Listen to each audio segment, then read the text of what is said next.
Good evening. I call this Committee of the Whole meeting to order. In the spirit of truth and reconciliation, we acknowledge the town of Edson is located on Treaty 6 territory, the traditional and ancestral lands of the Nicoak, Saulteaux, Siksika, Piikani, Kainai, Dene, Nakota Sioux, and Neata Pemisawak nations. We honor the knowledge of this land, the elders, the youth which gather here, and our ancestors who have gathered here for centuries. And before we begin tonight, Mr. Wagstaff, our General Manager of Community and Protective Services, has an announcement to make. Thank you, Councillor Moore. I would like to introduce to Council and the gallery a new staff member that is with us here today. Community Peace Officer Mackenzie Din has joined us last week. So Mackenzie, welcome. He and his fiance are in the process of relocating to Edson and is looking very much forward to beginning to put some roots down and make Edson both a working home and a home for he and his future wife. So welcome, Mackenzie. Very good, welcome. And the agenda for the September 10th, 2024 Committee of the Whole meeting, I need, yes, for, down arrow. This one here? Yep. Okay, I move that the agenda for the September 10th, 2024 Committee of the Whole meeting be adopted as presented. All in favor? Passed. And I need for the minutes of the June 11th, 2024 Committee of the Whole meeting, I need a motion.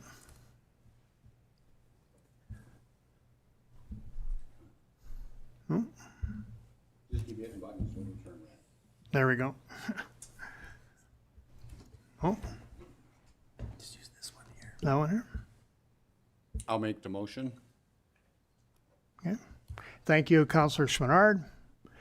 All those in favor? Passed. And we have a presentation tonight from the EDS Group and Willow River, presented by John Bucknell, the EDS Group and the Friendship Center. And come up to the microphone, please, and yes. Okay. Activate this mic. Okay. Bottom arrow button. Right. Deputy Mayor Moore, I will be removing myself from this conversation due to a perceived conflict of interest. Thank you. Go watch the speech and tell us how it's going.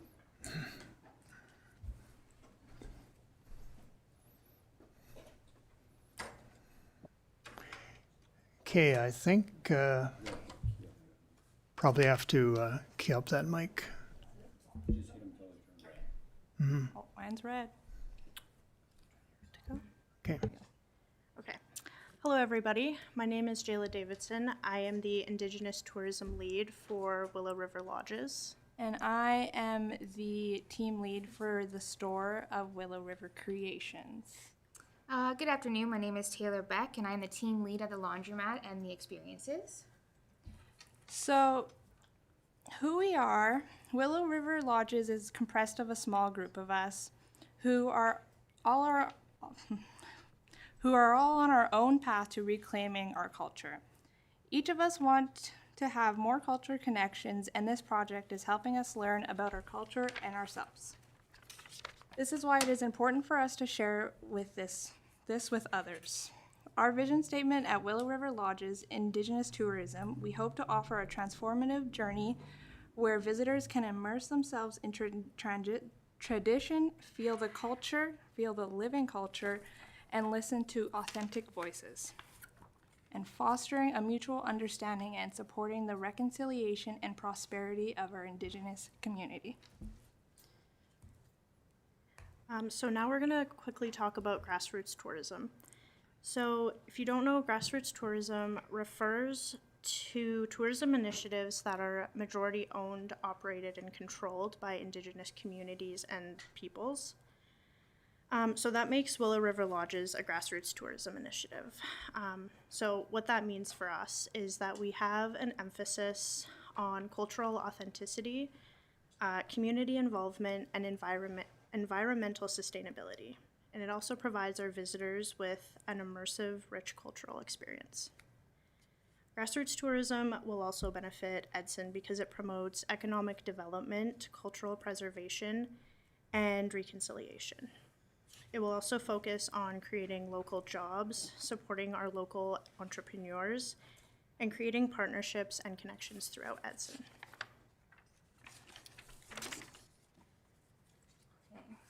So now that you all know about us, we'd like to tell you about our ultimate vision. It comprises of 4 or 5 elements.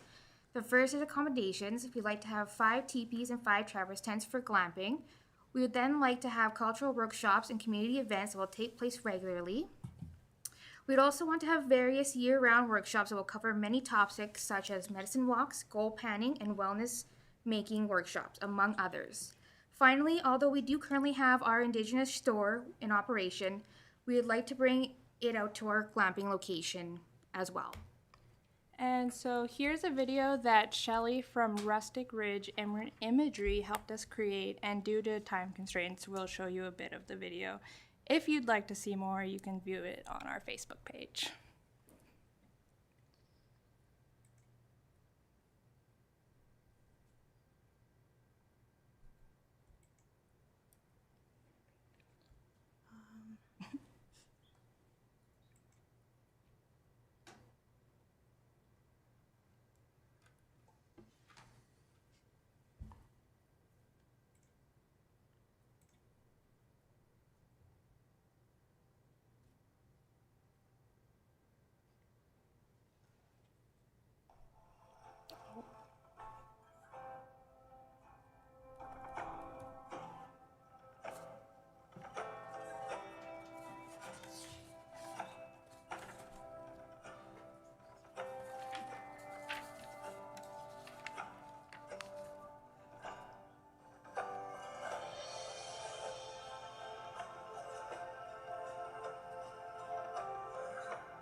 Shoot, sorry.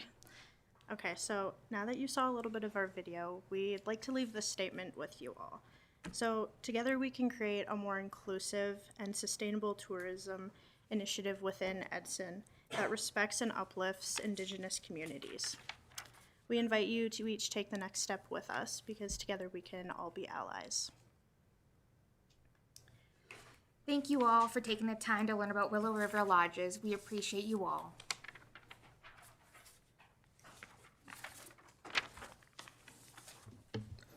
Thank you very much. A very exciting project, and we're all looking forward to it when it becomes reality. And yeah, it's a beautiful area for sure, and I'm sure you'll do very well. Okay. Do we have any more speakers here? Yeah, you bet. Can everybody hear me there? This is John, is it? It is John. Thank you. Yes. How are you tonight? Doing great, thanks. Thank you, Deputy Mayor and members of the committee. My name is John Butchko. I'm with EDS Group, and despite this being only my second presentation to council, we've certainly been no stranger to the town, having worked on your Trails Master Plan, Vision Park, asset management planning, and a number of parks initiatives. So we've been very involved in the community a number of years, and through administrations, I guess reference, we've been connected with the Edson Friendship Center, and very pleased to be involved in this project. So I'll share my screen and give you a quick presentation on the redevelopment plan that we've been asked to be involved with at the Wilmore Campground. Is that up on your screen? Yes, it is. Yeah, thank you. All right, thank you so much. So again, through partnership with EDS Group and the Edson Friendship Center, we've been asked to help with the redevelopment plan of the Wilmore Campground. And certainly the Willow River Group has a vested stake in this, given this will be the venue by which they hope to have a strong presence in the future. So very excited to collaborate with them in this project. And in spirit of time, in 5 minutes or less, I hope to give you a sense of the study objectives that we went through, the process, what the recommended plan looks like, as well as the next steps. And I understand through your committee of the whole package, you've also been given a copy of a report which summarizes all of this information as well. So through the objectives, we collaborated with the Friendship Center, the town of Edson, the Rotary Club, and other stakeholders to help redevelop Wilmore Campground. And as you are very well aware, it was very much impacted by the wildfires in 2023. And one of the immediate objectives is to help restore the campground to a usable state so that it could be used by tourists as well as other entrepreneurial groups. This was to really create a vision for a new amenity that meets the current trends. So over the last number of years, we've seen RVs get bigger and bigger. The types of experience that people want have changed, and we're really excited for the connection between Indigenous people and the natural environment and how we can showcase that in the local community, given a very prominent trend across Western Canada in recreation for people to embrace nature, to learn about the teachings, learn about the creator, learn about the nuances that make that natural air experience regenerative for people. So really, we've understood that this site has very high potential for programming as it relates to local culture. And ultimately, the goal of this is to create a document that's going to help Christy and her team have something that's very attractive and that can attract grant funding support. So we're looking for, at this point, for council support as really the leaseholder of the land to move forward with some applications to be able to further this and fund the project. As you're very aware, the damage was quite extensive to a large portion of the campground, and so there has been some remedial work done in the past 12 months to bring the state of the site to a safe condition, but it's still not in any state for it to be useful. And also from a business perspective, having our local organization that's depending on this from a revenue perspective, it certainly doesn't meet that criteria. For the process, we did a fairly comprehensive site investigation. I've been on site a number of times. At one point, we met with the town of Edson staff, along with Edson Friendship Center staff and the Rotary Club. Rotary Club being the group that is currently leasing or using the site and operating the site. The town who has a disposition through the province of Alberta to occupy the site, and ultimately the province being the landholder. We held a on-site workshop with the Indigenous communities, and we had an excellent day of learning and understanding how we can help program the site. As much as you don't see that in the site concept plan, that's going to come into the details when it comes to the detailed design, the programming, the nuances of each space that we're going to designate as we move the plan forward. We then presented this report to town staff, and as we understand, the town had put this forward to the province for referral as well. And responding to the comments that we received from the town administration, we've finalized the report, which is what you see in front of you today. The recommended plan, I really believe this is more than a campground. Yes, we are taking it to the next level from where it was to bring in new things like glamping, the idea of comfort camping, having nature play, having some traditional elements like horseshoes and just great places to sit. But really, as I mentioned before, it comes down to the cultural programming potential of the site, where this becomes very exciting. And you have such rich, dynamic ecological characteristics in this park that I think that it can be home to a place where our Indigenous community can really celebrate their heritage, their past, their potential for teachings and for programming the site. There's two elements or two areas of the campground. One is called the Overflow Loop. We're hoping that we can drop the name and come up with something a bit more adorning, but nonetheless, the idea here is to expand and try to work with the existing infrastructure in place.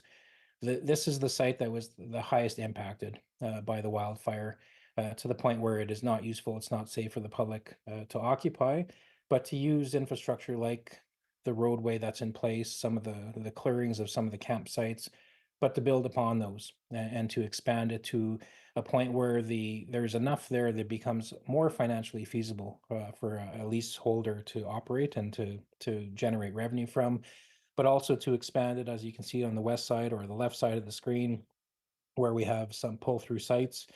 This is in recognition of some of the demands in camping now with much larger units that typically use campgrounds. As for a capital estimate, this is a kind of a Class D estimate based on conceptual planning. This is before we've done any hydrology, any geotechnical studies, before any detailed surveys. A fairly good estimate is in the order of around $2.7 million in improvements that the Friendship Center would like to have the ability to move forward for funding applications on. The Riverside Loop, this is the area of the campground that is very much intact, that still has the potential though for some restoration, some regeneration and modernization. So some of the more significant capital expenditures would be on replacing structures, but also some subtle improvements to it, such as adding in some tenting sites. We've worked and collaborated with even the local bike club to ensure that what we're doing is not going to impact future trail development or the use of the existing bike park facility, but also just to modernize the site to bring it to a state that's comparable to, I think, to other campgrounds in the area, recognizing that this is really going to be a fantastic destination along the Yellowhead corridor. As for next steps, we want to make sure that the site itself aligns with the current trends. So looking at the size of RVs and ensuring that we have that available to campers, as well as the intimate, the simple little tent sites that people are looking for, obviously to align with the vision of Willow River to ensure that we have amenities like glamping and the large teepee that could be used for programming and for overnight stays. We have to pursue approvals through the town of Edson. You are the holder of the lease. So this is your property, although we also have to recognize that through the Crown disposition that you have through the province, that we have to do this in partnership with the province of Alberta. We want a complete detailed design that really has a phasing strategy that is realistic to the funding model. So aligns with whatever funding we can secure, be it through the town, the province, through other third-party agencies. We want to maximize programming, and we want to ensure that we are doing this in a way that has low maintenance obligations to the town and to our leaseholders. Ultimately, you don't make money if it's very challenging for you to maintain. The town of Edson, again, it's important that we work through the town to obtain all the regulatory approvals that are going to be required through the province.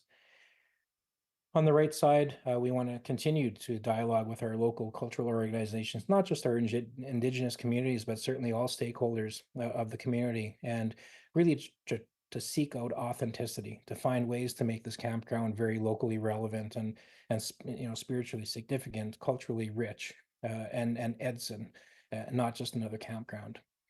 We want to actively pursue grant opportunities, and this is our juncture today where we're looking for your support to move forward with formal applications for grants through other levels of government, tourism organizations, and others.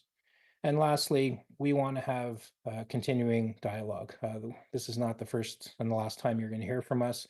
We'd like to continue working through the town, the Rotary Club, our Indigenous communities, all residents, and certainly other stakeholders that may be involved with Wilmore in coming years. So thank you. That's my chat for today. I'm happy to take any questions that you have. Thank you, John. And council, do we have any questions? Councillor Positioning.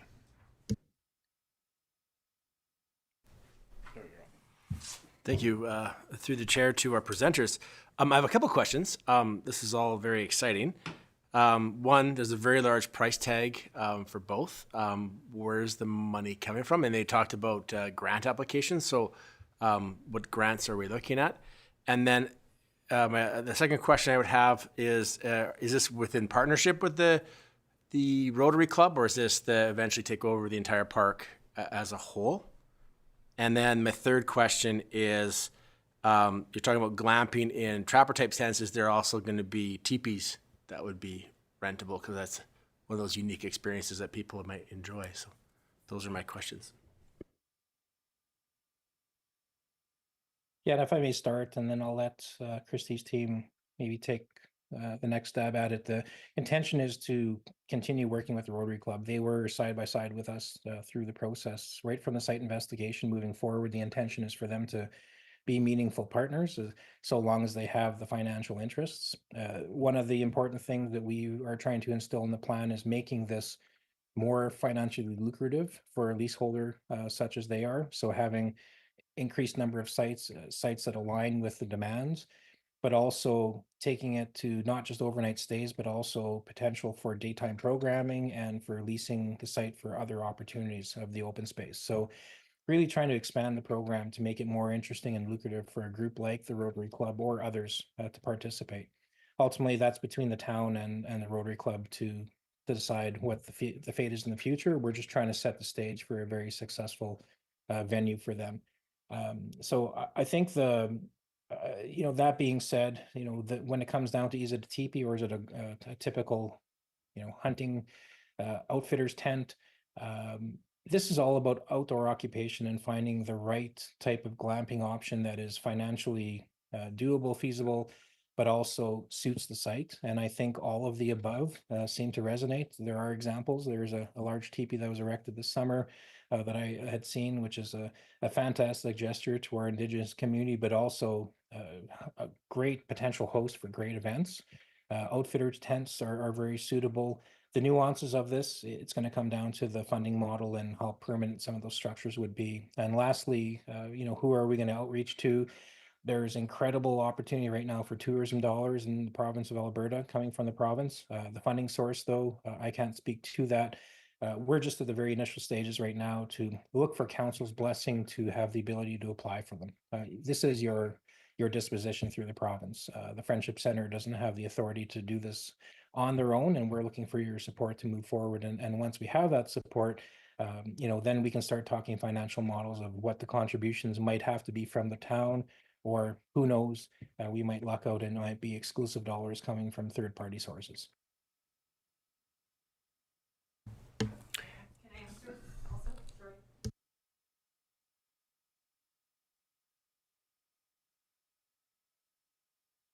With tourism.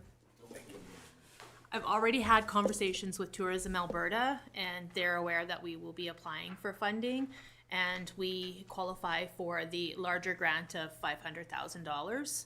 It's a matching grant, so we would still need to look for additional funding. And my understanding is that this would fall under the CFEP criteria as well. So. Thank you. Councillor Taylor.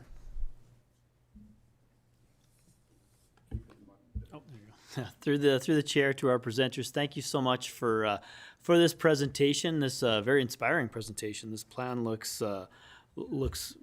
amazing. It really does.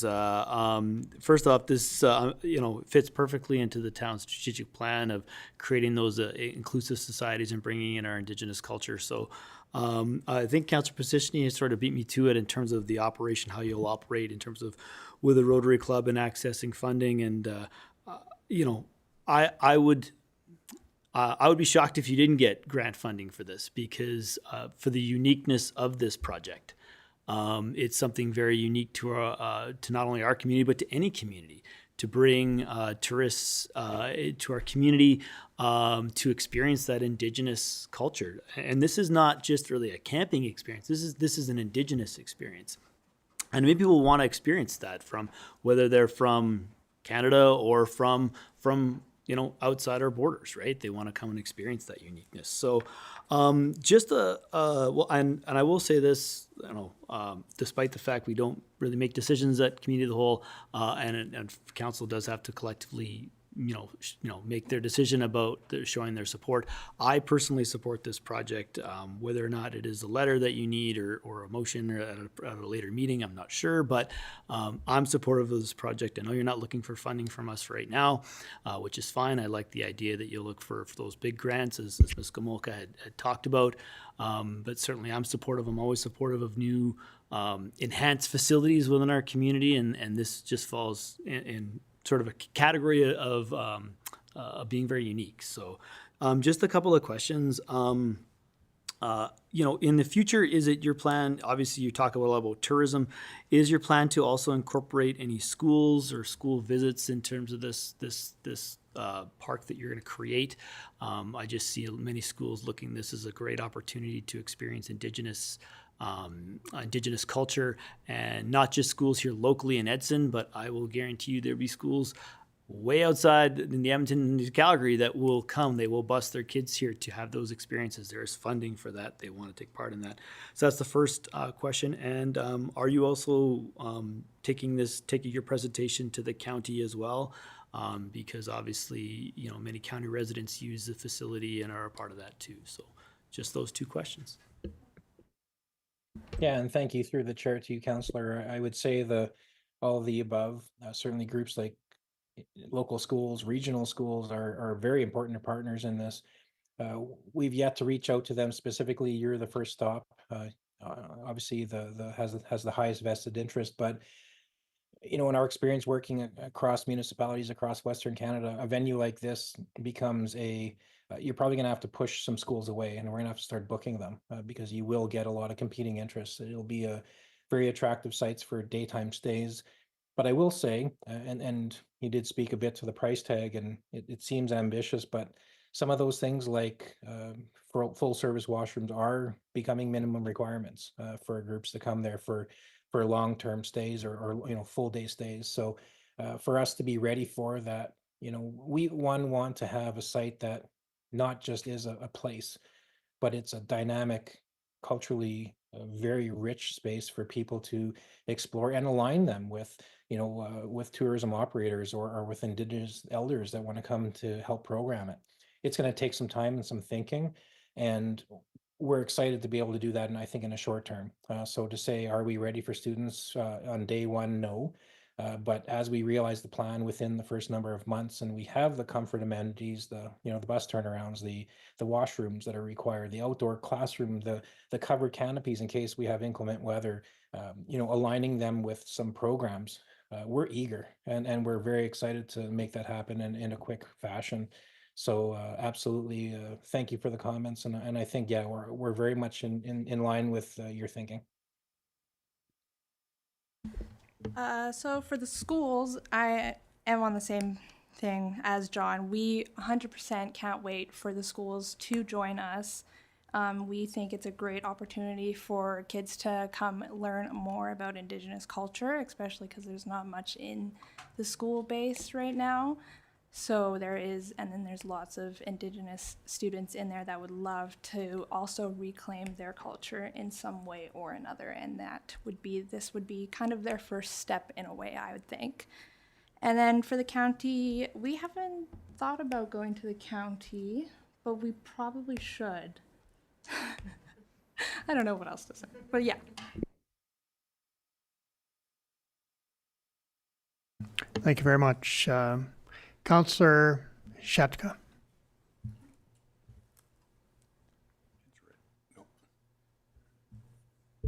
Okay. There we are. Thank you.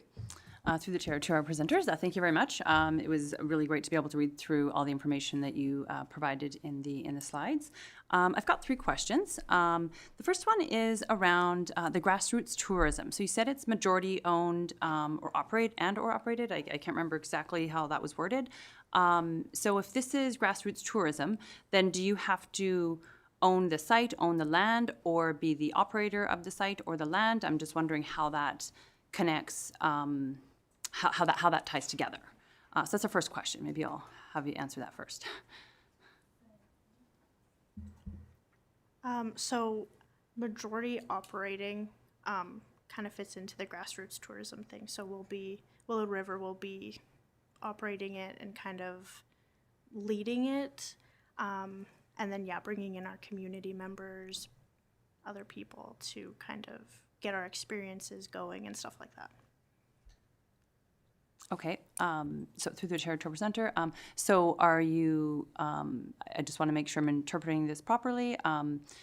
So you want to be the third-party contractor that operates the entire campground, or is it just a portion of it?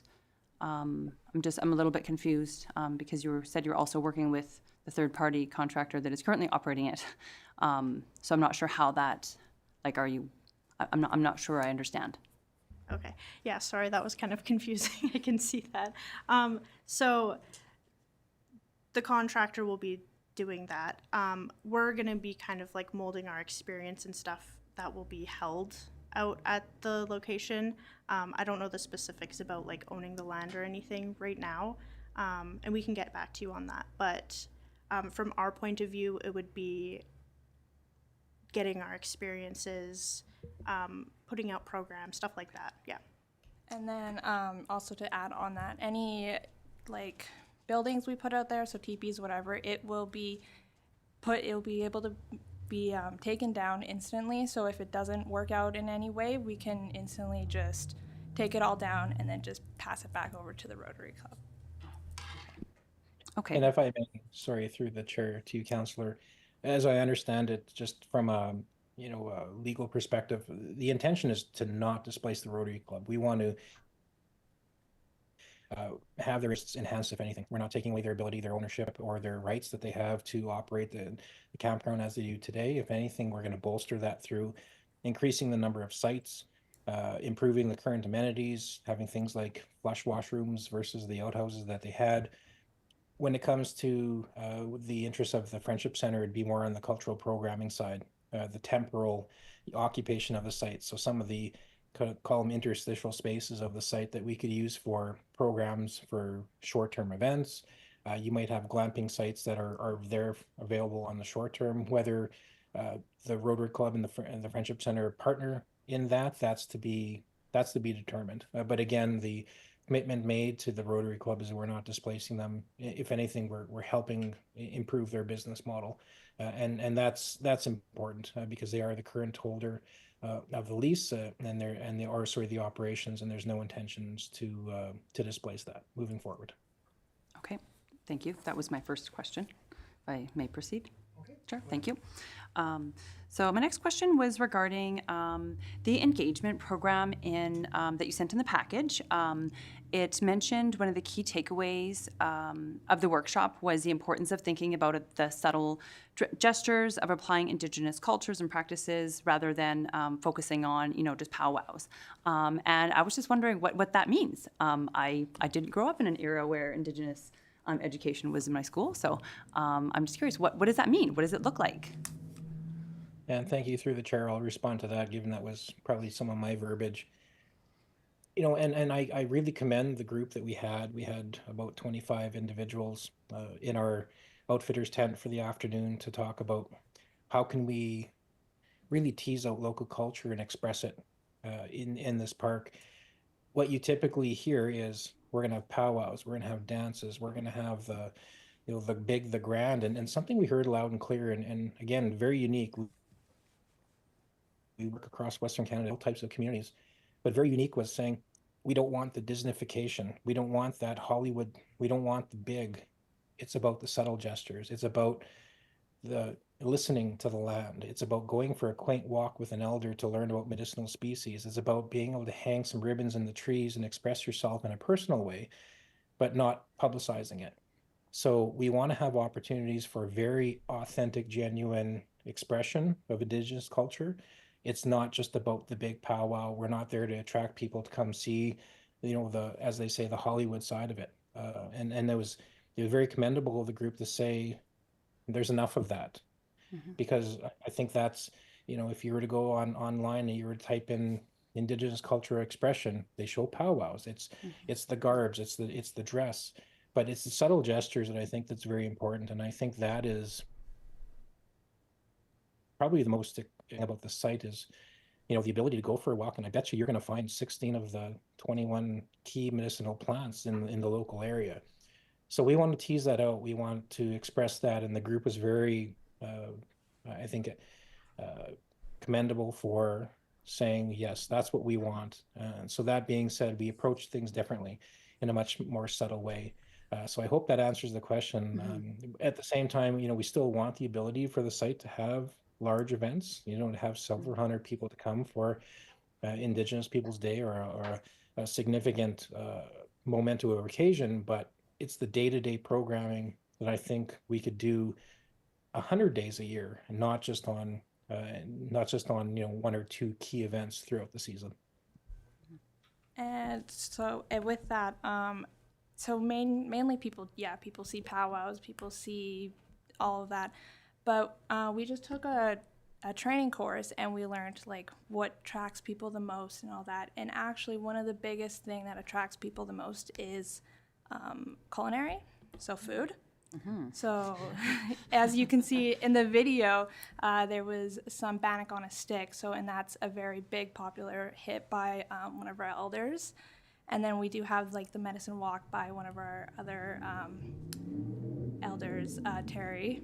And then, yeah, we have other things going on like gold panning because there is gold in there. And then someone did find a garnet in the river the other week. So that was pretty cool. So there is a lot of cool things you can do around there. Okay, thank you. That was a really great explanation. I appreciate that. And if the chair may allow, I have a final question.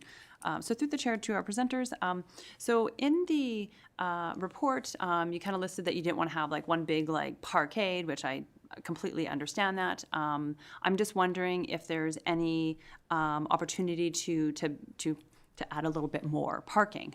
Just the way one of the roads goes through that you've kind of listed on there, it's kind of taken away some of the parking there with the tent parking. And I know the town has done programming out there before, and we've had to bus people because there's just not enough parking. And on a hot summer day, or a nice, maybe not too hot, but a nice summer day that you can walk, there's not a lot of extra spaces. So I'm just wondering if there's any consideration to adding a few more spots for like day use parking or parking for programming as well. Yeah, through to the chair to you, Councillor, I would say yes, there is to add parking. On the other hand, to create a great experience when you're sitting outside of your tent by a bonfire and looking at 14 cars it's not desirable. So if we were to do it, we would have to do it in a very strategic way and have more centralized parking or satellite parking where, I'm sorry, people, you have to walk 70 steps to get to your camping site. So we could do it in a very tasteful way. We haven't done a fulsome parking study because we don't really know the full potential of the programming yet. If we're dealing with school buses where there's drop-offs, that's easy. They drop off, proper circulation, the bus kind of leaves and goes off on its way and comes back again. But aligning it with the number of day use sites, I think we've got it right. I think we are at a good balance right now. We have increased parking. Yes, we did take away parking a little bit, particularly by the bike park area. But again, that was intentional because we found having a street lined with cars doesn't really give you that experience of being one with nature. We're trying to have very conscious or very intentional uh, efforts toward putting cars in the right places. So yes, we can expand parking in key areas. Once we get into detailed design, we understand and we align that with the programming, we can then start to size parking lots properly. But they certainly won't be embedded where you have your glamping sites or your cultural programming areas. People will have to take some steps if we really want to do it well and do it justice to the potential of the human connection to the quaintness of the site. So I hope that answers the question. We can get there. It may not come through in the plan. The plan is more representative of the the number of stalls and the rentable and the types, just so that groups like the Rotary Club can say, oh, you're going from 15 to 27. Okay, that means this for revenue. When it deals with vehicles, yeah, we have a bit of work to do, but that's the next step. Thank you, Councillor Chachka. And Councillor Schwannard. I can speak, but they can't hear each other. There we go. There we go. Through the chair to the presentation, of course, I'm last to all the questions I agree with. And I'm also in favor of the one question, I think was John, we're talking about where the fire went through, and this is very important to me. Can you utilize the area that's burnt? Because a lot of times when you're planning something, it's a bonus because the trees are gone. So if you have to shape the dirt, because you said bigger camping, and I like your idea, but on the hill in the burnt area, could that be utilized in your plans? So to help bring the park back, but yet make your stuff happen. Yeah, through the chair to you, Councillor, unfortunately, I'm going to lean toward no. And the reason being, those are quite steep slopes. And once you lose the vegetation and the root structure, you'll have soil vulnerability and high potential for erosion. So we have to do some really quick reclamation on those sites and get some restorative root structure there before we start programming some of those hills. The flat areas, absolutely. Where we're looking at growing, we call it the overflow area to the west, that was only slightly burned, so there are actually some intact trees there that we're trying to nestle our development into. The majority of the burn was on the established sites, so we would have to mechanically or manually put in some native trees and shrubs to restore those areas to a natural state. As you go up the hill, though, if you're familiar with it and you're standing toward the Grand Hill where we had the majority of the burn, it's a highly vulnerable slope, and we're going to depend on natural regeneration, but probably have to avoid any development there in the short term until we understand how the slopes are going to move. Short of doing some significant geotechnical investigation, we just don't want a chance putting critical or high value infrastructure there until we see how that slope's going to move. That's really the key thing, and we've learned that from, we've worked in communities like McMurray and Kelowna and Prince George and others that have seen fires and slopes, and we were a bit too quick to want to have the appetite to develop them. You just have to ensure we understand the hydrology. But I guess I said I'm leaning towards no, but the answer is yes and no. We're going to find the opportunities to work with them the best we can. The other exciting thing too is it's a natural process. As much as it was a disheartenment to have the wildfire move through, this is boreal forest, and it's a natural process, and that's one of the exciting things that we can interpret and tell the story of. And in 2 years, you're going to see a drastic change in the understory, and you're going to see some new regenerative growth in the very short term because of the dynamic of the fire. So I think that's a plus. So it's not necessarily a constraint. We didn't see the fire as a constraint. We saw it as an opportunity, but selectively, critical infrastructure has to stay away from those vulnerable slopes.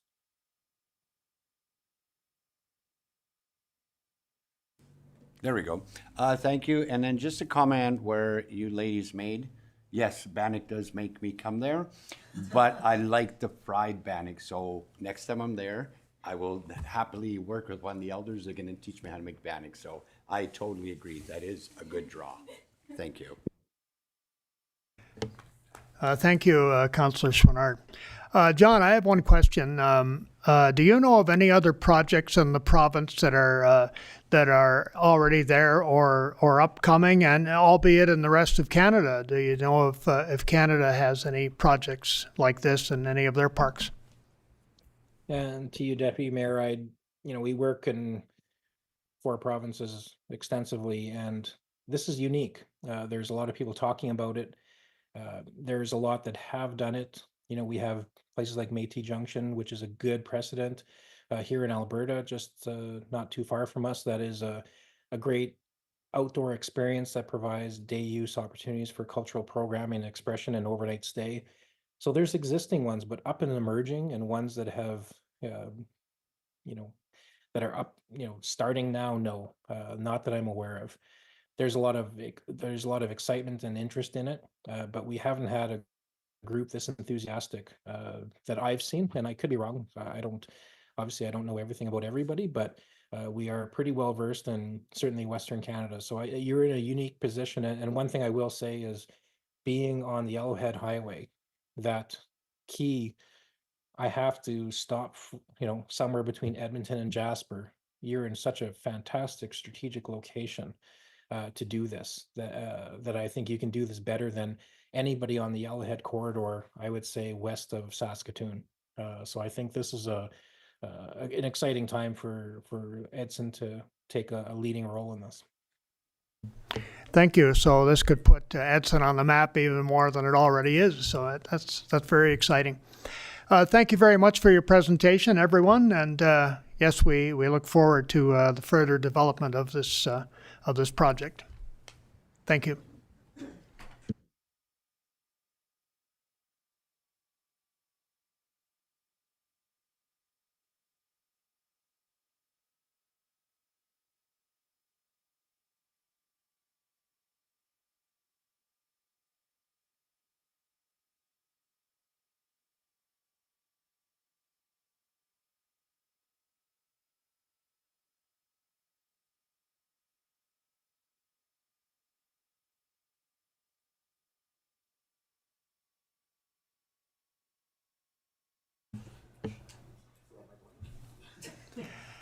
Next up, we have Eric Christensen, automatic traffic control policy number PS5. And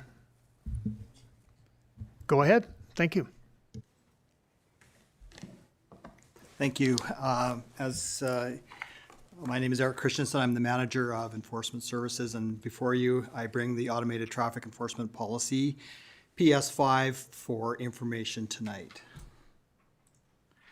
So a little bit of background, we've been using automated traffic technology in the town of Edson since 2006. It's a tool that we use to reduce high levels of speeding within the community. With the high levels of traffic and pedestrian travel along Highway 16 corridor, requires an effort to place high demands on our enforcement team, which is comprised of the RCMP and the community peace officers. With that, ATE does assist with this challenge. And when the motorists are failing to comply with the posted speed limits and don't slow down for the ATE, identifying signages that we have throughout the community, this is one of the methods that we can use to enforce speed violations within the community. Oop. Sorry.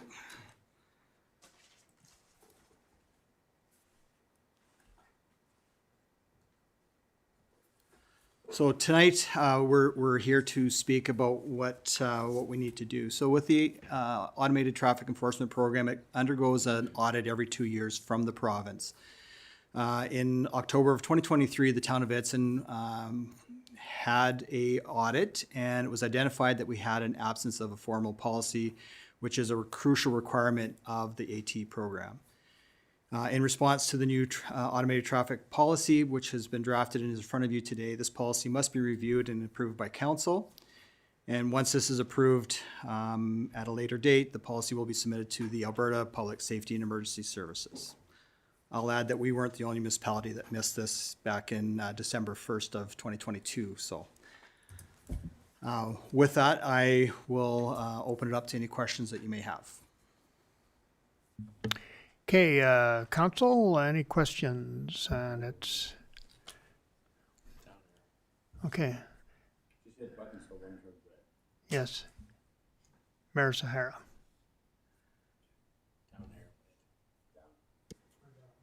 There you go. Thank you, Deputy Mayor, and thank you, Mr. Christensen, for your presentation. So we've had photo radar in our community since 2006, and some people still don't know where the locations are, which bewilders me.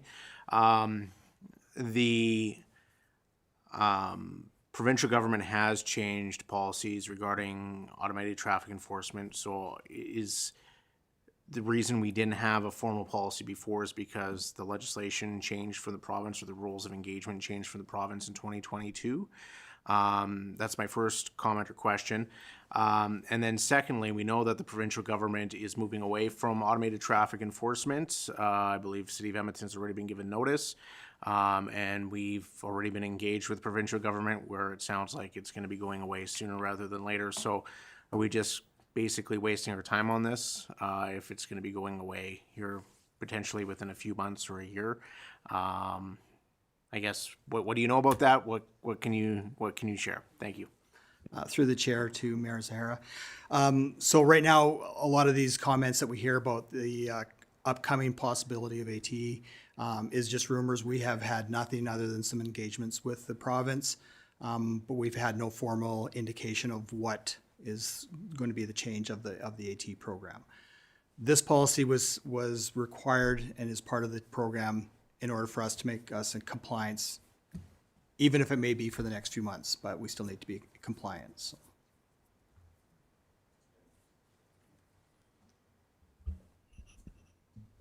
Sale Beverage. Thank you, Ms. Deputy Mayor. Just to supplement, if, my understanding is the changes with AT potentially is not to take it completely away. There would still be a requirement with regards or ability in some areas, so the policy would still be, in my view, still potentially be required as well. Thank you, Sale Beverage. Councillor Taylor. Yeah, through the chair to Mr. Christensen, thank you for bringing this forward. I am supportive of the policy as presented. Certainly, no questions on that. And then I guess this will come back for council approval at a later time. And Mayor Zahara's kind of stole my question already. Just looking in the news, of course, that this is kind of on the table of things that the province might be looking at removing. Certainly on provincial corridors is something, and of course that will affect us drastically.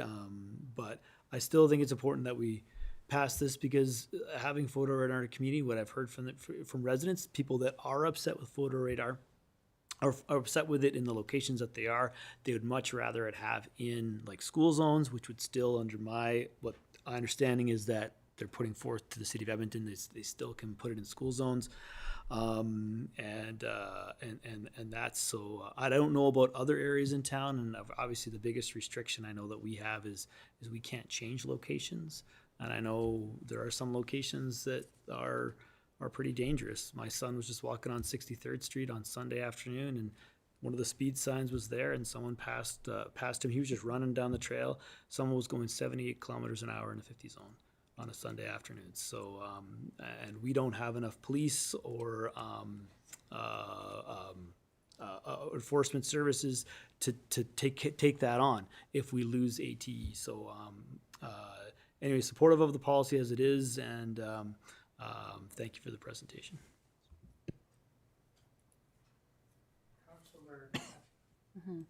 Thank you. Through the chair to administration and Mr. Christensen. Thanks for bringing this forward. I think we've had this presented to council before. Maybe it wasn't a policy or just as an informational item. I'm not sure. It seemed very, very familiar. So I was surprised that we didn't have one. I don't have any issues with what you have proposed to include in that policy. Just to comment that the photo radar, I know, long before I was on council, it came into town, and it certainly reduced the speed of traffic through our highways, which was a huge safety concern, and people did die. So it would be very disheartening if it left, and this method of a tool would be not something that we could use to reduce the speeds in our community. So that's all I have to say.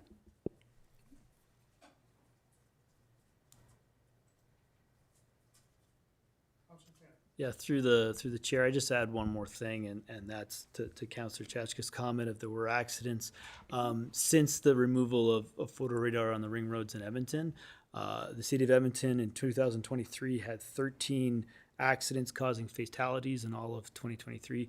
In 2024, they've had 11 accidents already causing fatalities, and that was as of June. Not necessarily maybe on the ring roads, but the message is getting out that people can speed without consequence. And the consequence, unfortunately, will be more accidents. So, thank you. Anything else, Mr. Christensen? Okay.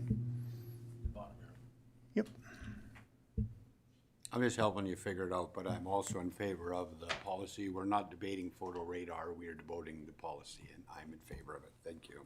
Thank you. Thank you very much. Anything else? No, we'll bring it back to council at a council meeting for approval. All right. Thank you for your presentation. Next up, we have Victoria Bird, and it's a service level program review, EDLC statutory holiday schedule 2024-25.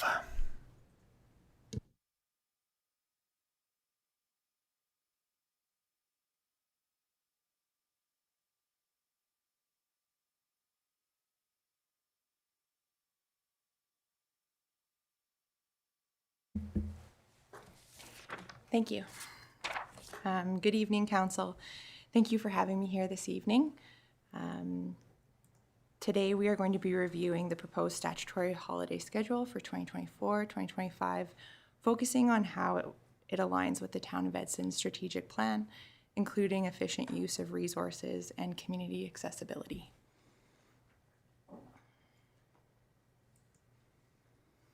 For most statutory holidays, we recommend opening the facility from noon to 5 p.m. This adjustment balances community needs with staff availability, ensuring operational efficiency and enhanced access. On September 30th, the facility will be closed to honor the National Day for Truth and Reconciliation, aligning with the town's commitment to promoting inclusivity and cultural awareness. On Remembrance Day, the facility will operate from 3 p.m. to 10 p.m. This allows the community to observe the day's significance while still providing evening access for recreational activities. During the Christmas season, we will be closed on key holidays like Christmas Day, Boxing Day, and New Year's Day. On Christmas Eve and New Year's Eve, we'll operate with extended hours. Additionally, we've designated December 27th as a staff floater day, meaning the facility will be closed to allow staff time off, recognizing their efforts during the busy holiday season, and this schedule supports structured activities while ensuring staff well-being. Operating on holidays provides great opportunities for community engagement, but we must also manage challenges like staffing costs and attendance fluctuations. We will address these concerns strategically. For days like Family Day and Canada Day, we'll explore aligning facility operations with broader community events to maximize the positive impact and enhance local traditions. We've paid special attention to National Day for Truth and Reconciliation and Remembrance Day. On these days, we aim to foster reflection, education, and community engagement, aligning with our social responsibility goals. Looking ahead, we'll review the statutory holiday schedule by September 2025 to make data-driven adjustments based on community feedback and operational performance. To conclude, the schedule supports the town's strategic plan by balancing operational efficiency with cultural sensitivity, ultimately fostering a stronger sense of community through well-planned holiday operations. And I'd like to thank you all for your time, and I welcome any questions. Oh, wow. Councillor Positioning. Yeah, through the Deputy Mayor to Ms. Bird. My question is probably fairly simple, but I'm going to assume that the administration has looked into this, but quite often in your collective agreements, statutory holidays are labeled of hours and pay. Has that been reviewed with the union, and have those discussions taken part?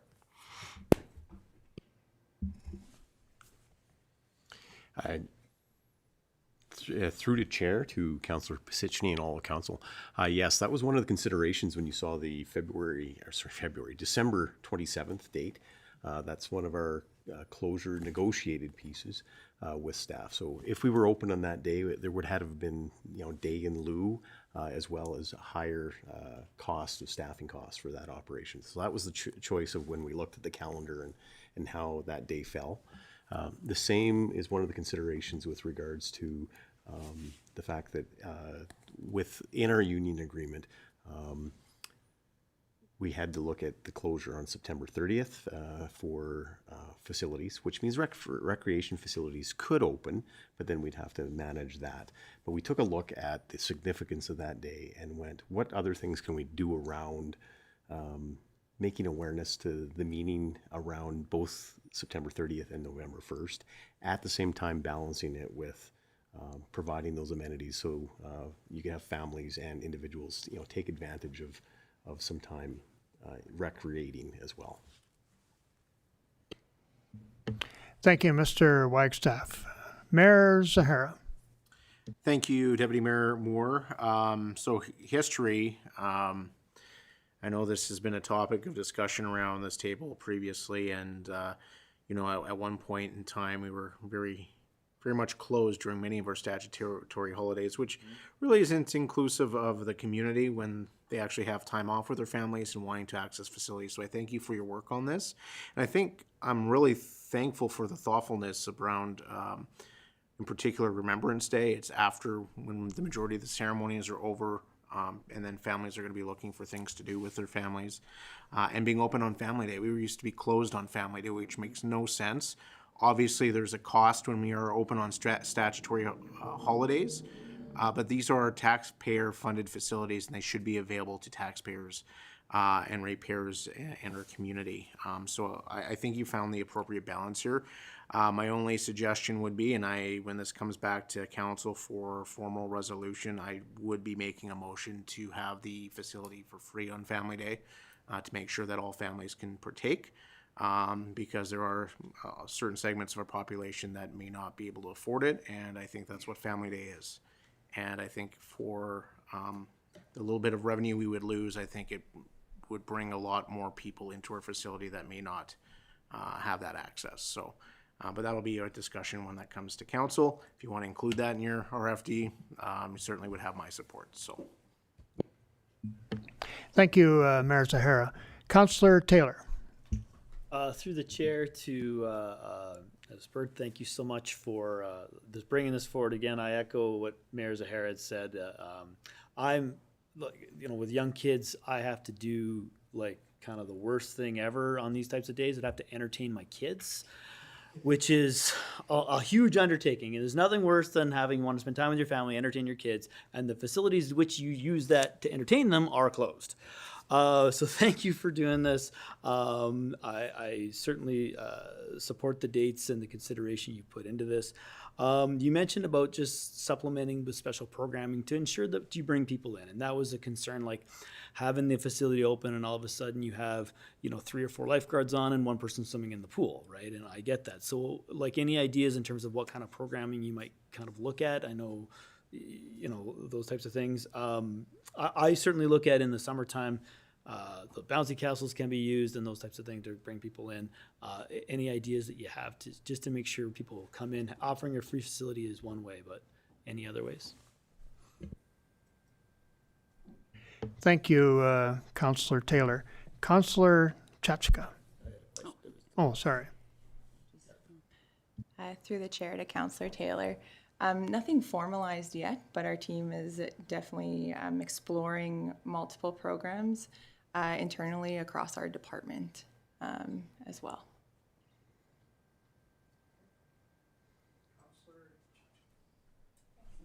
Through the Deputy Mayor to Mrs. Bird, thank you for bringing this forward. As Mayor Zahara mentioned, this was brought up last term, and go to look exactly to see what to do on Family Day, and the facility is closed. So, and it is noted the thought that you put into each day, and that's really, I think, really fantastic. So thanks for bringing it forward, and thanks to the staff that will be working on those days.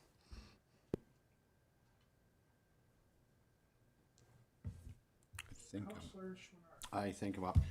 Yes, I totally agree with it all. The only one that I'll question, but I won't vote against is January 1st, because people may want to start the year off with a fresh swim.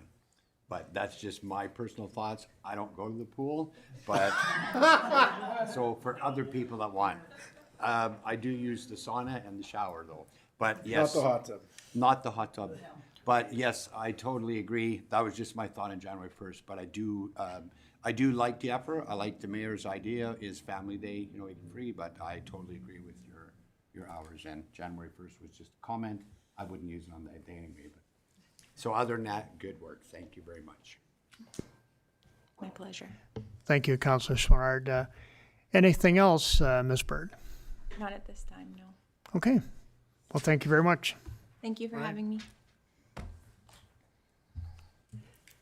Now, we have a presentation from CAO Beverage on the Edson Community Care Foundation Subcommittee Delegation Response.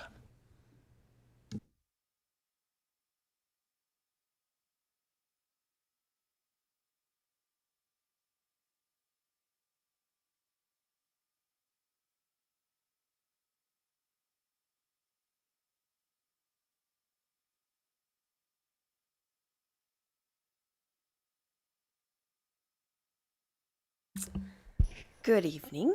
I'm pleased to be able to provide this presentation today for discussion with the committee with regards to the Edson Community Care Foundation Subcommittee Delegation Response.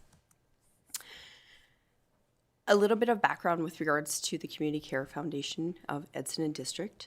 They actively serve the needs of Edson and District and surrounding communities for over the past 40 years. Work to improve the quality of rural health care, supplement programs and services offered by Alberta Health Services. On July 16th, at the regular council meeting, we saw a presentation from Ms. Marcia Jensen, the president of the Community Care Foundation, and they presented a newly formed physician attraction, retention, recruitment, and subcommittee as a delegation. The presentation included an ask for $10,000 for initial seed funding. That is to cover startup costs as well as advertising campaigns within Alberta and potentially abroad.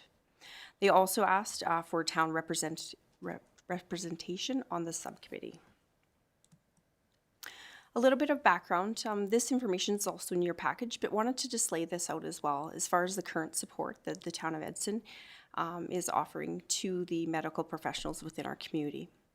In 2011, the town purchased the Edson Medical Center for $1.75 million.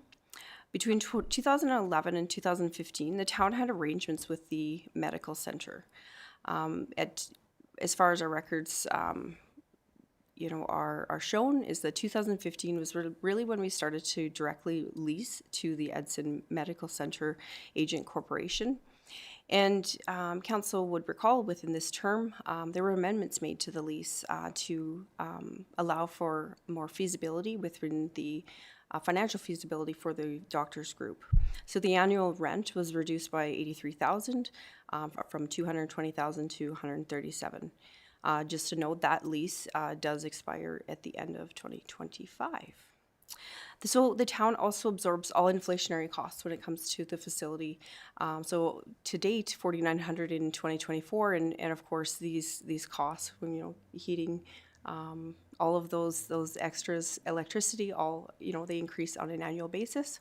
So overall, 2024, the net cost is approximately $87,200.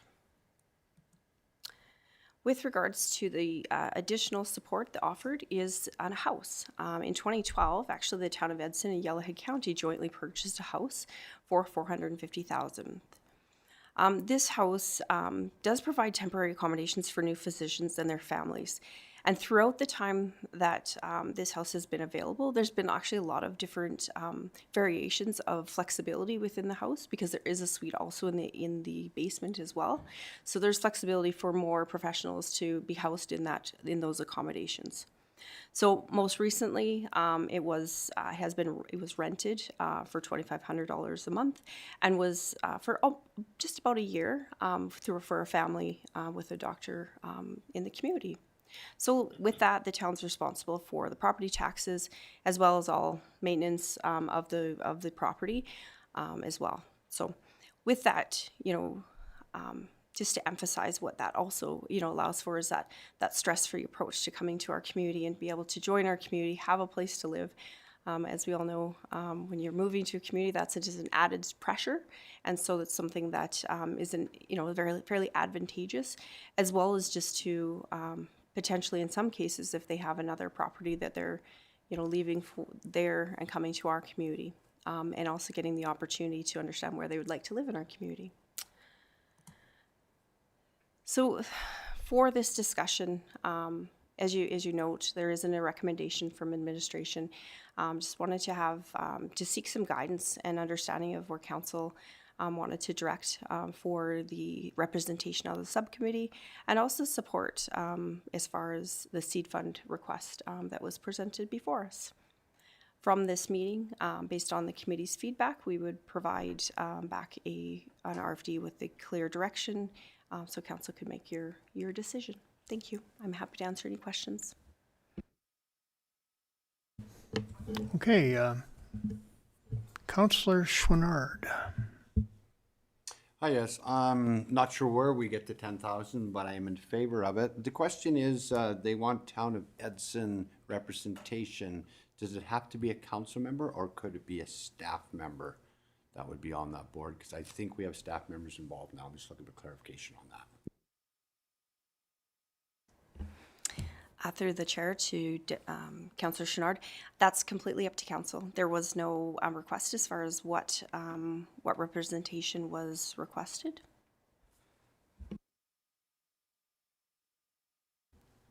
Councillor Taylor. Yeah, through the chair to council and to administration and to the gallery and anybody watching. The first thing I'll say is obviously healthcare. It's not our wheelhouse. It's not within the mandate of a council or municipality to deal with this, right? That said, I know although there are lots of things that maybe perhaps we deal with that maybe aren't in our wheelhouse, this isn't. That said, if we waited for the province to do everything, boy, we would all grow old, because that's just not the reality that they get to. I can understand why maybe the province doesn't hop on helping Edson, that because Edson has some doctors. There are some municipalities that have no doctors, and I can see why the province would maybe want to help those municipalities or look to focus their efforts there. So then that leaves us to what we do. At the end of the day, this does affect our residents. It does affect people, their decision to move here. Can I get a family doctor? You've heard people at this table cannot get a family doctor, and that can affect people's decision to move here. So I am supportive if we have a representative from council sit on the committee.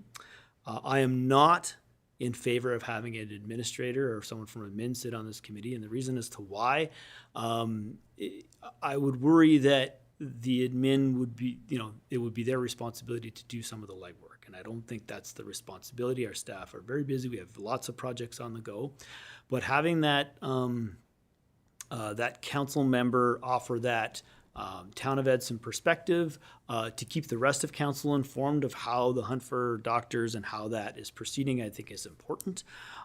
They can be that voice there and bring that info back to us. I do respect the work of the Community Care Foundation and the members that are there. I think they do great work in our community. Been around for 40 years. I think they're a very trustworthy group. On to the 10,000.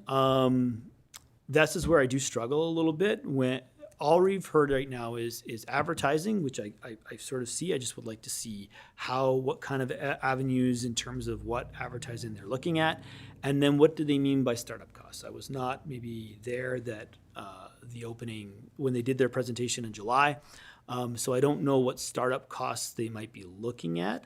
I'm not opposed to the 10,000. I certainly can be sold on it. It might be worthwhile to have a member sit on that committee first, and then just sort of see, hey, what are the ideas of spending that 10,000, and then at a later time we can look at that or budget for that. So supportive of a council rep sitting on that committee, and the 10,000 not saying no to, just want a little more clarification that in terms of what exactly minutely would that money be spent on. So those are my comments. Thank you, Councillor Taylor. Councillor Schwinnard. Yes, just clarification to Councillor Taylor. What I was meaning is not necessarily staff, but the person I believe was on the board is our economical development person. I'm just questioning back, would that fit in that person's role? Because economic development, we're trying to drive, bringing a doctor, I'm questioning, is that economical development? Would that fit in that person's role to fit on that board if a possibility is what I was looking at? Thank you. Councillor Position. Yeah, thank you.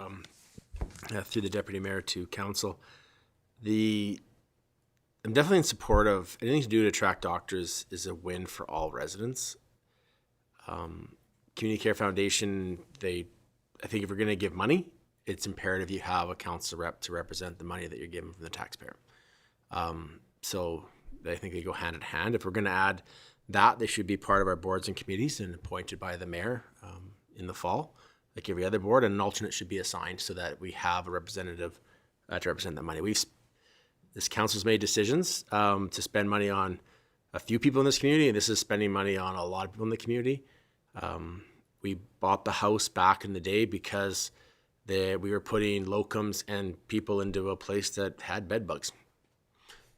People didn't, right? So we bought the clinic because we didn't want to lose doctors. And we're not in position as some of our neighbors right now because we've been proactive, and I think we need to continue to be proactive. So I do support us supporting them, but I definitely, if money's going, like anywhere we give money, I would like to see a council, I'm not saying me, I'm not asking for it. Oh, here we go. I think Councillor Chachka has already been taking that role, and she'd be a perfect fit for that. But I would like to see a council rep follow the money, but and definitely support them. Yeah, that's my 2 bits. Thank you, Councillor Position. Mayor Zahara. Thank you, Deputy Mayor Moore. So I've had conversations with the mayor of Yellowhead County. They've had this presentation as well. They have yet to have another discussion to see where their council's going to go. This is one of the challenging things. There's nowhere in the strategic plan that says recruiting doctors is a part of what we want to do as a council. It is not our mandate to be attracting healthcare professionals. We have our own professionals within the Town of Edson organization that we struggle to recruit for. Welcome peace officer, a position that's been vacant for a long, long time. So it's always that challenge. But if we don't advocate for ourselves, nobody else is going to advocate for us. And sometimes I hear, well, we don't want communities competing against each other. Well, like it or lump it, that's what's happening. And I'd rather my community get the doctor than somebody else. And we've already done some really proactive things. And I remember back in the day where ER was closed on a regular basis because we didn't have doctors. We had, I think, 4 doctors at the time. And so one of the things with one of the outgoing doctors when we met with her was the reason she moved to Edson is because we had the doctor's house. And she was only going to be here for a year or 2, and she ended up here for over a decade. So I'm certainly in support. I would like to know more details on where this money is going to be spent. And I don't think they have that answer yet because they're still trying to form. But I think if the municipality isn't going to help them through this process and be involved in this process, it's going to be a failed process to begin with.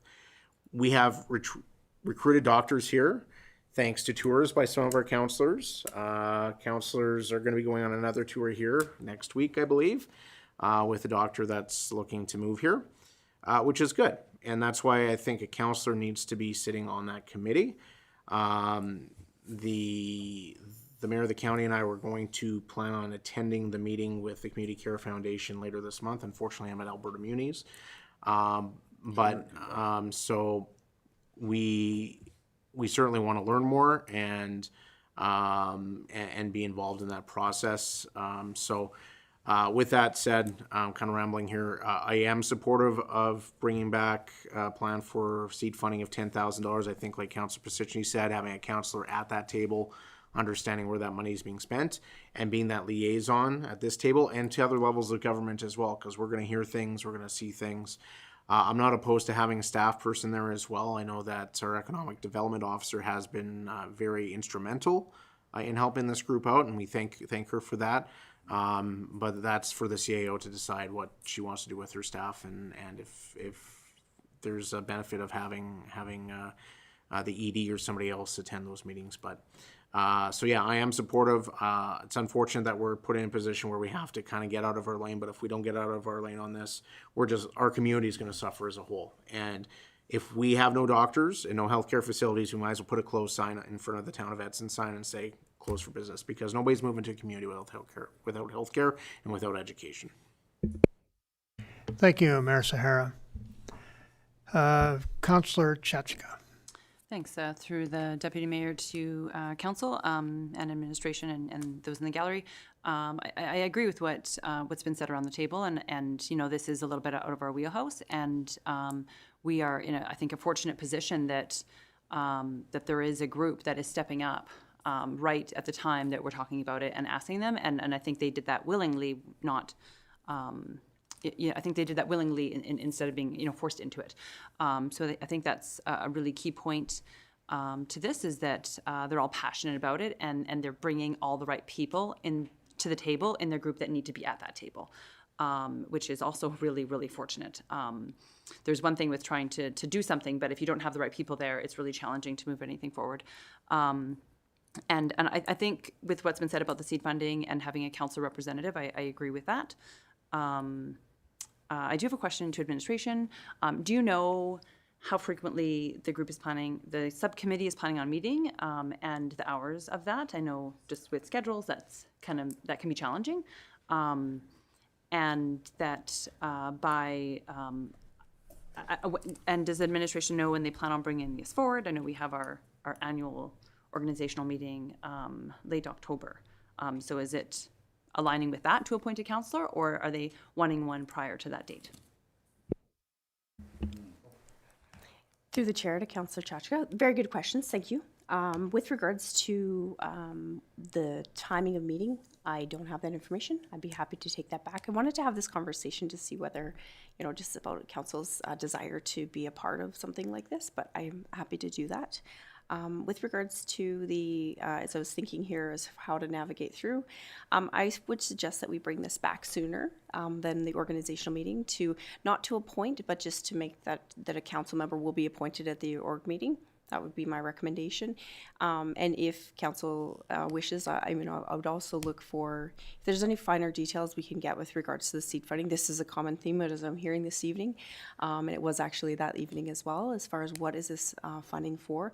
If I'm able to bring that back, then a decision could be made with regards to the funding, and the subcommittee member could be chosen at the organizational meeting when all the boards and committees are looked at, and it can be balanced out as far as the commitments that councillors have. Thank you, Mayor Sahara. Thank you for that. So to Councillor Chachka, I know you have a great passion for this this file. They are going to be, the Community Care Foundation will be having a meeting on the 25th of September. A number of us from council are going to be at Alberta Munis, so hopefully that would work with your schedule to maybe attend that meeting on behalf of council before you're officially appointed. I would say this to this council: we have very busy schedule. We have a lot of major committees right now and a lot of major things going on, and all of us, the majority of us, work or have school or have things going on. I would suggest to council that that maybe Councillor Chachka and I can divvy up that work. I think it's important that we have me involved at some level in terms of the lobbying side of things and for that connection point. But I certainly don't want to have to attend every meeting. And I don't know what the commitment's going to be and what all that's going to look like. I do know that they have a former doctor that still lives in the community that's going to be involved, and that's going to be huge. And we have done a really good job without a formal committee of recruitment over the last number of months, and I can just see that building off of that. So I'll just leave it at that. And congratulations on your appointment. Thank you, Mayor Zahara. Councillor Taylor. Yeah, through the chair to CAO Beverage. If you're taking information shortly back to the Community Care Foundation, just about the seed funding, exactly sort of the finer details, just also when they're also looking at this funding. I assume they're looking for it rather sooner rather than later, but if they had sort of, I know they're in the initial stages of beginning this, and it takes time sometimes to build up to when you're going to need that money, but if they have a certain time frame that they're looking at, that'd be good information to know as well. Whether we do that now or place it for budget, I know it's only 10,000, but it's something to consider. Okay, so thank you. Thank you, Councillor Taylor. CAO Beverage, anything else on this topic? No, I think actually I have what I need in order to bring this back with some details. Thank you. Okay, great. Thank you. Any closed sessions tonight? No closed sessions. So I guess we can go right to the adjournment then, can't we? No such thing. It's adjourned.